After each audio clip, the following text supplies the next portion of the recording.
আসসালামু আলাইকুম এভরিওয়ান। তো আপনারা দেখতে পারেন আজকে আমরা বারোইশি গাড়ি নিয়ে পাম্প থেকে তেল বললাম ভরিয়া এখন বারোইশি দেখি খানো যাওয়া যায়।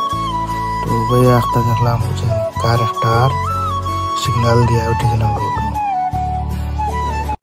এখন দেখতে পারেন এরা ওদের ফুল চড়াই লিছি, ওরা আস্তে আস্তে আগুয়ে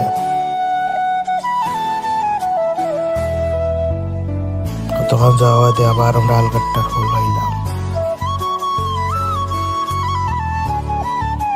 এখন আমাদের বিনিয়োগের রাস্তাটা অনেক ভালো থেকে আলগাট্টার গেটের সামনে আমরা যাচ্ছি।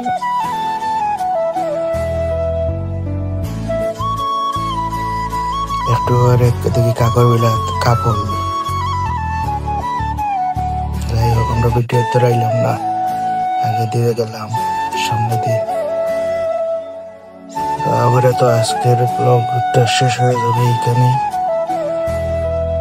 দেখা যাক কি হয়। আমাদের ব্লগ এখানেই শেষ। নতুন ব্লগ পেতে লাইক কমেন্ট করবেন।